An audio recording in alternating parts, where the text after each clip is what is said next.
They're not sexy. They are not fast, but they represent the largest automotive segment. No, I'm not talking about millennials. I'm talking about compact crossovers.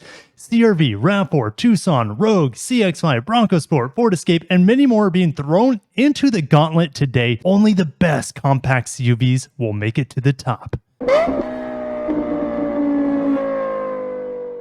Welcome back to the channel. Just a couple days ago, I talked about the best three-row crossovers on the market with the addition of the new Grand Highlander from Toyota. You guys wanted more, so I got back to the spreadsheet, threw down the compact crossovers, and we're going through an epic battle today. And if you're excited to see which compact crossovers will prevail over the rest, make sure to smash the like button. And don't forget, I have a tier list ranking from the top S-Class all the way down to the cannot recommend D-Class of compact crossovers. So let's get to it. Starting with the #1 best-selling vehicle in America that's not a pickup truck is the Toyota Rav4. This was introduced in 2018 as a 2019 model year. It has 3 different powertrains, base 2.5 liter, and then 2 different hybrids, a base hybrid and then the plug-in hybrid. Base engine provide, oh, I don't even have torque in here. The base 2.5 liter 4-cylinder will get you 203 horsepower and 184 pound-feet of torque, but the juicy hybrids go up to 219 and 40 miles per gallon. Then, of course, you have the king of the crop, or the cream of the crop, the king of the class. Anyways, 302 horsepower for the Rav4 Prime. We know of its 42-mile range, and there are lots of plug-in hybrids on this list today that the Rav4 Prime will do battle against to the death. All Toyota hybrids run through an eCVT. It's silky smooth, and the transmission for the non-hybrid is an 8-speed auto. Max cargo capacity is 37 cubic feet. You can get the base Rav4 for around $28,000, but the hybrids start a little bit more than that, of course, and then the Rav4 XSE Prime tops out over $45,000. The Rav4, in my opinion, looks great. It looks a little bit off-roady. It's probably the most off-roady vehicle other than the Subaru Forester Wilderness and the Bronco Sport that we have on the list today. I guess you can throw the Cherokee in there as well, but it definitely has a more macho look to it. The lows, I couldn't think of a lot of lows for the Rav4. It's buzzy, especially on the non-hybrid. That 4-cylinder is loud and seemingly unrefined. And even though the tech is great on the inside, the interior is a bit basic and not that luxurious. So I guess those are the lows for the Rav4. Then going up to its #1 competitor, this is like the fight that's been going on for eons, aka decades in the compact crossover market. These were the OGs, the Rav4 and the CR-V. So here's the CR-V redesigned for 2023, and there are 2 powertrains, a 1.5 liter turbo made it to a CVT with 190 horsepower, and there's also the 2 liter hybrid with 204 horsepower and a juicy and meaty 247 pound-feet of torque. Now, there is no traditional automatic transmission here, but the eCVT is silky smooth. The base CVT, I just cannot recommend because Honda's hybrids are not only efficient, but they're responsive, they're quiet, they're smooth, and then the CVT turbo is just like the new Accord. I just can't recommend it when the hybrid's available, pretty much for the Rav4 as well, and all the other Hyundai and Kia models that have hybrids as well. So let's keep moving. Some of the highest cargo capacity in here. They sold 238,000. They're down in 2022. They typically sell well over 300,000, and the Rav4 actually has sold over 400,000 before. MSRP, you can actually get a base front-wheel drive CR-V hybrid, which is going to be one of the best deals on this list. So the new CR-V has great design. It's a little bit safe. Maybe it looks a little bit like the Volkswagen Tiguan that we'll talk about later. The materials are really strong here. It's quiet, especially in the sport touring grade on the top grade. It's really roomy, it's smooth as heck, and it handles great. The problems with the CR-V is that it lacks top-end features like a panoramic roof, for example, ventilated seats. I don't even think it has ventilated seats, amongst other things, and the base model is just hard to recommend with that CVT. Moving on to the Koreans, arguably the biggest threat to the traditional Rav4 and CR-V just because they can produce at such high volumes here. The Tucson, like the Rav4, has a base 2.5 liter 4-cylinder, hard to recommend at 187 horsepower when you have the 1.6 liter turbo hybrid, which gives you 227 horsepower, more than the Rav4 and CR-V hybrids, and also 258 pound-feet of torque. The hybrids run through a 6-speed dual clutch, while the traditional 2.5 liter 4-cylinder runs through an 8-speed. But let's not forget about the top end powertrain, which is a 1.6 liter plug-in hybrid, which gives us 261 horsepower and 258 pound-feet of torque. A good competition for that Rav4 Prime you mentioned earlier. EV range, not quite as strong as the Rav4 Prime, around 33 miles. Efficiency isn't quite as good as the Rav4 either, should I say the Rav4 hybrid, but it's really close to that CRV. It's actually slightly more efficient. Great cargo capacity. They're selling 175,000 of these a year. The pros for the Tucson: excellent hybrids, great technology, materials on the upper grades is really strong. The lows: buzzy, 4-cylinder, kind of like the base RAV4 engine. Like I said, hard to recommend those base engines on these when the hybrids are better. And then you also have a really busy design, a very incohesive design. That is not my cup of tea, but some of you guys might like the design of the Tucson. I think it looks good from the front and the back, but when you see the side of it, you're like, what happened? Anyways, it's twin. The Kia Sportage just got a redesign this past year. Has the same powertrains as the Tucson. It's its twin. So there's not a lot to talk about here other than it has a base hybrid. I think it's the LX grade that comes in under $30,000, which I think is the only hybrid on this list that comes in under $30,000. We have great hybrids, outstanding tech, great design in my opinion, and the miles per gallon on that base front wheel drive hybrid is 43, which edges out the RAV4, which gets around 41. Lows for the Kia Sportage: it's buzzy as well with the base grades, and it has edgy design that's not going to fit everyone, especially with that boomerang front end. Now let's talk about the Subaru Forester. Only boxer engine here on this list today. One powertrain, 182 horsepower, 176 pound-feet of torque, CVT transmission. But that CVT makes this vehicle pretty efficient for the large engine that it has. 29 miles per gallon. Great cargo capacity. Sold 114,000 units last year. It is one of the more affordable base prices on this list as well. The highs for the Forester: it has standard all-wheel drive. I don't know of any other vehicle other than some of the hybrids like Toyota's hybrids that are standard all-wheel drive, but that's not the cheapest grades. Anyways, the Forester's cheapest grades, standard all-wheel drive. It's really efficient for what it is. It's boxy in nature. It's roomy. Also, when I drove the Forester Wilderness, I thought I had a great, luxurious ride. It was quiet and it was able to soak up the bumps really well. So the suspension on here is excellent. The problem with the Forester: it looks so-so. It's not my favorite look. Subaru's design in general just don't steal my eyes, nor does the CVT steal my heart on this. It is smooth. It's fairly responsive. When there are better transmissions out there, it can be a tough one to recommend. All right, moving on to the Mazda twins. I've kind of clumped them together here. They're very much similar to the Kia and Hyundai twins, and so they'll have a separate place on the tier list as well. But the CX5 is the OG. The CX50 just came out this past year. You can see the CX5 sold 151,000+ units in 2022, and the CX50 built in Alabama, where the CX5 is built in Japan. But they only made 21,000 of the CX50 in 2022 with the new kid on the block. They have two engines, a base 2.5 liter with 187 horsepower, and then the super juicy, arguably the best enthusiast powertrain on this list today, the 2.5 liter Skyactiv G Turbo 4-cylinder, 256 horsepower and 320 pound-feet of torque. Made it to an excellent 6-speed automatic transmission. I love the shift feel on it. Miles per gallon on either powertrain is around the mid-20s. Cargo capacity in the low 30s. The CX50 can actually get quite a bit more expensive, $2,000-3,000 more than the top CX5. So that ranges in the low 40s, but you can get the base models in the upper 20s. You gotta love the designs of the Mazdas. They both have a totally different feel. The CX50 is more of a wagon sort of vibe, a lower roofline. The CX5 is more of a traditional, classy, luxury design to it. The materials are excellent in the CX5 and CX50. They are arguably the funnest vehicles to drive on this list. Some lows: the CX50 has a torsion beam in the back, and its ride quality is not as good as its brother, the CX5. And the technology on here, it's a bit basic. It's classic, so it has aged well, but the technology overall is getting old. And you also have the rotary dial. Can't use the touchscreen.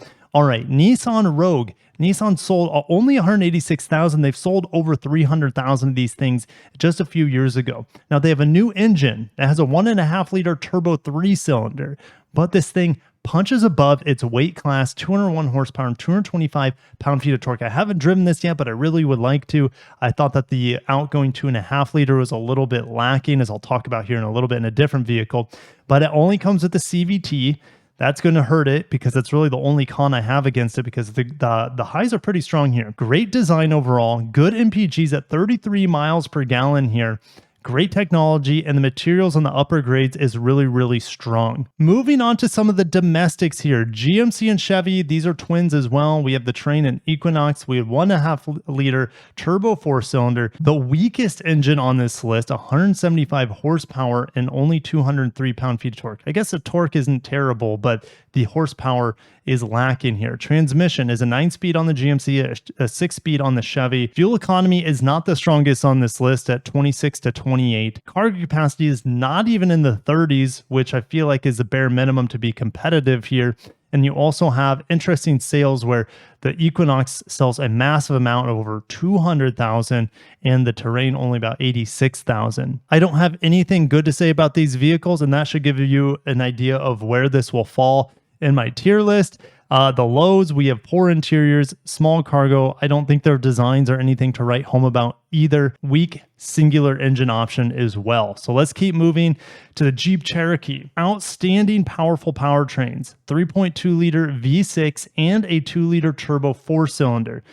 Lots of horsepower, lots of torque here, 8-speed automatic. Miles per gallon is not going to be great because they're going for power here, so mid-20s. Cargo capacity is lacking, only 25. It's the lowest on this list today. They sold 40,000 of these last year, and it is expensive. It's one of the more expensive average prices on the list. And that's what you get for really striking design. I think the Cherokee looks pretty cool, especially in the off-road trims, and then it has great power as well. Expensive and small cargo. Moving to its more affordable brother on this list, the Jeep Compass, which comes with the 2 liter 4-cylinder. It's kind of like a detuned Cherokee engine, 200 horsepower, but a respectable 220 pound-feet of torque, 8-speed auto, 31 miles per gallon. Oh, I forgot to mention the Cherokee can also be had in front-wheel drive, where the Compass is standard all-wheel drive. Anyways, they sold 86,000 of these last year, and it comes in a much more affordable starting price compared to, actually it's 10 grand cheaper starting price compared to the Jeep Cherokee, the Compass is. So we have standard all-wheel drive, great design. It looks like a shrunken down like Grand Cherokee, and it has a strong base engine. The lows, here it's small inside, haven't driven it of course, and then we also have a small cargo area as well. Moving on to the Volkswagen Tiguan, I actually tested this year, threw my whole family in it. It was a bit tight because it's one of the few vehicles on this list that has a third row. Has a 2 liter 4-cylinder, 184 horsepower, 221 pound-feet of torque. This is barely adequate for this segment. 8-speed auto. Great cargo capacity when the third row is folded down, but when it's folded up, you only have 12 cargo or 12 cubic feet. 71,000 they sold last year. Really affordable starting price. You have an optional third row. Amazing design. It gives me like GTI vibes as well as Audi vibes at the same time. I love how the Tiguan looks, and it handles really well. But the engine, you get turbo lag here. It's sluggish. It's buzzy. Not my favorite engine at all, and the interior was very pedestrian. Moving on to the Mitsubishi Outlander. They got a redesign this past year or so. You have 2 engine options. The base engine, the 2.5 liter with a meager 181 horsepower and 181 pound-feet of torque, made it to a CVT. And there's also the eCVT setup that we have on the 2.5 liter plug-in hybrid. 248 horsepower, 332 pound-feet of torque. You can get 38 miles of EV range on the plug-in hybrid. Miles per gallon is actually the same on both engine options, because when you run out of that plug-in hybrid range, it is not very efficient compared to, let's say, the Rav4 Prime, for example, or the Kia Hyundai plug-in hybrids either. Cargo capacity, 33.5 cubic feet. They sold 40,000 of these last year. Affordable starting price, but we know the plug-in hybrid is going to fetch up to $45,000. I mentioned the third row, the plug-in hybrid. It has good tech and good materials because it shares a lot with the Nissan Rogue. Also, lows. The base engine's really weak, especially with the CVT, and the front end design is not for everyone. The side and the back look pretty good, and the wheel design's pretty decent on it as well. Also, another vehicle in this list would be the Eclipse Cross. It's not even worth talking about. Obviously, it doesn't fit on my spreadsheet, but the Eclipse Cross, you know where that's going to fall in the tier list. Ford Bronco Sport has a 1.5 liter 3-cylinder turbo and a 2 liter 4-cylinder turbo. Base 181 horsepower, up to 250 horsepower. One of the highest figures on the list today, with good amounts of torque on the base engine. But that 1.5 3-cylinder turbo doesn't hold a candle, in my opinion, to the Nissan Rogue's base engine, or should I say only engine there. Anyways, the 2-liter turbo has 227 pound-feet of torque, 8-speed automatic. We have max miles per gallon in the mid-20s here. Cargo capacity is on the lower end for the segment, 29 cubic feet. They sold almost 100,000 Ford Bronco Sports last year. Starts around 30,000, tops off in the mid-40s and get really expensive. It looks great. It's one of my favorite, best looking vehicles on this list today, especially if you find one in yellow or that cool blue color. You have a bottle opener in the tailgate. It's an off-road machine and has tons of power, at least on the turbo 4-cylinder, but I hear the interior is lacking creature comforts and technology overall. Ford Escape gives you a smorgasbord of powertrains, a 1.5-liter turbo 3-cylinder, 2-liter turbo 4-cylinder, and then a 2.5-liter hybrid and 2.5-liter plug-in hybrid. Unfortunately, on the plug-in hybrid, it is only front-wheel drive when the rest of these plug-in hybrids on this list today are all-wheel drive. So yeah, it doesn't get a lot of marks there. It's also the weakest plug-in hybrid on this list. Decent cargo capacity, sold over 137,000 last year, and they just refreshed it for 2023. It's roomy, I hear. We have lots of powertrain options. The lows, it's front-wheel drive on the hybrids and very most vanilla design, I would say, on this list today. Got to catch my breath because we're halfway through. We're going to go into the tier list. Make sure to take your potty break now, grab your snacks and drinks, and let's get into it. With the 3-row crossovers, I only had tiers S through C. Today I'm adding D grade because I just feel like there's such a wide gap of competition here with these 2-row, sometimes 3-row, but the compact crossover market. Let's get into the worst vehicles on this list that I would never ever consider buying. GMC Terrain and Chevy Equinox brothers, weak engines, weak design, cheap interiors. I wouldn't touch them with a 10-foot pole nor the Eclipse Cross I didn't even talk about today. So there you go. Not recommending those guys. And let's get into vehicles that you could buy, but there are better options out there. So the Volkswagen Tiguan, it gives you 3 rows of space if you absolutely need it. It's somewhat fun to throw in the turns, but it felt cheap. The only thing saving it here is the overall exterior design is pretty sexy. The Outlander is definitely better than its compact sibling, the Eclipse Cross. It costs more, but the design of the front is not for everyone. The base powertrain on the Outlander is just hard to recommend with the CVT, and it's just not my cup of tea. It has great materials, but the ride quality is not very good on it. And the Jeep Cherokee, haven't driven it, but it has a really high starting price, lots of power, but hard to recommend for how expensive it is in the segment. And if you're not doing off-roading, then I don't know what the point would be of that vehicle.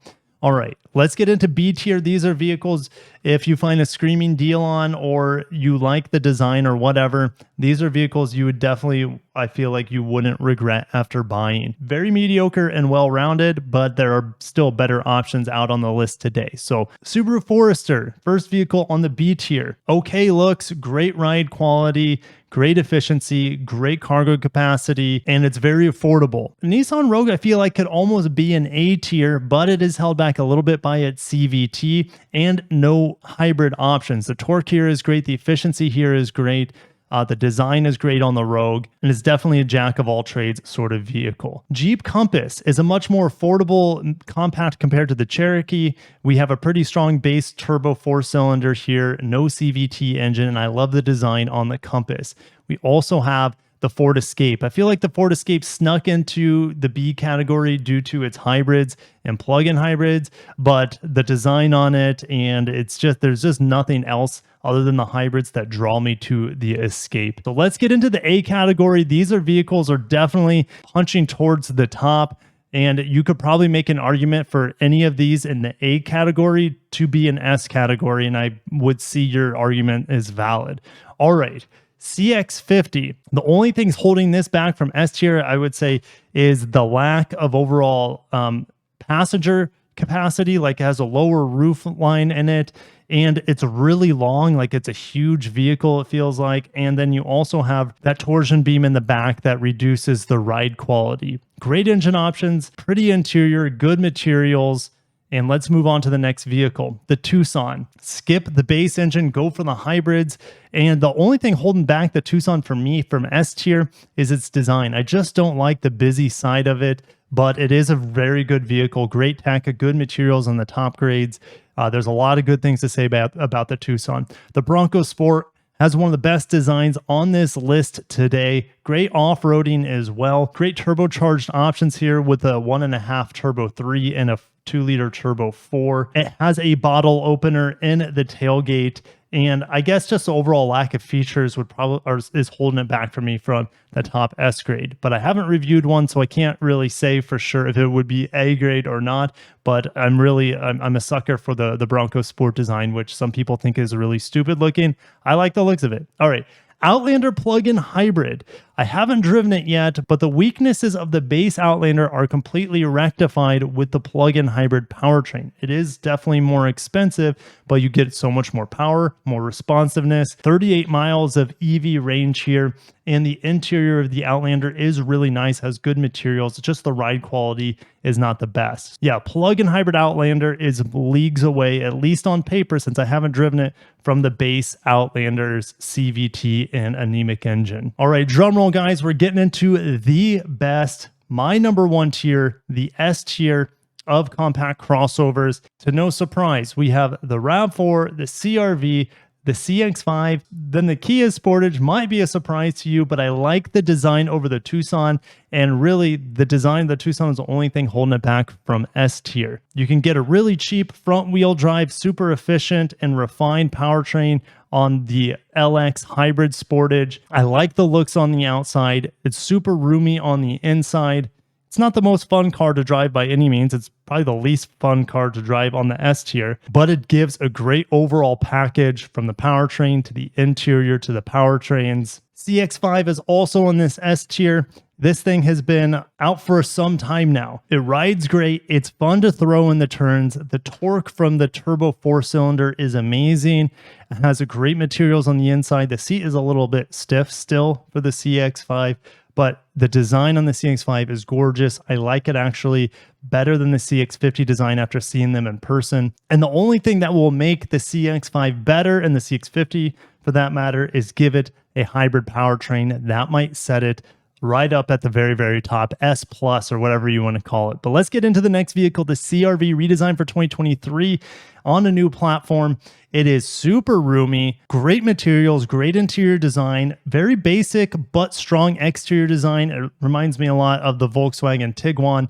It is really fun to drive, throw in the turns. It's extremely refined. I just can't recommend the 1.5 liter turbo. The hybrid is so smooth, so quiet, gets you 35 to 40 miles per gallon, depending on the grade and how you drive it. And it is probably the quietest vehicle on this entire list today, especially in that sport touring grade. CRV new one is fantastic. Make sure to watch my review on all these cars. But yeah, that one I did pretty recently.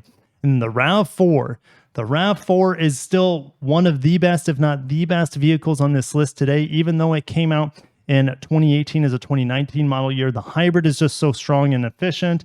The plug-in hybrid prime is the best vehicle on this list for sure, but it is hard to get and it is expensive. The Rav4 also got a small technology refresh for 2023, giving it an optional 12-inch screen MID behind the steering wheel and a large 12-inch screen optional where you have wireless Apple CarPlay, wireless Android Auto. The materials on the Rav4 are so-so. The build quality is great, has great exterior design. The thing that's holding back the Rav4, I guess, would be the base engine is not great. It's really buzzy, and I would not recommend getting the base engine if you can afford it. The hybrids that are just so much smoother, more powerful, and give you a better driving experience. We won't have a redesign of the Rav4 until the end of probably 2024, so it will continue on this list with probably no more upgrades until the redesign. But do you guys disagree or agree with my list? How would you change it up? I can't wait to see what you guys have to say down below with my tiers and breakdowns of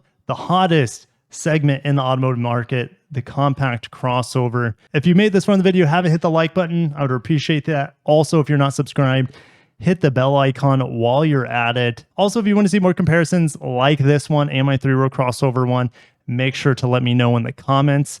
I will catch you guys in the next one. Got to cut myself off. Have a great day and peace.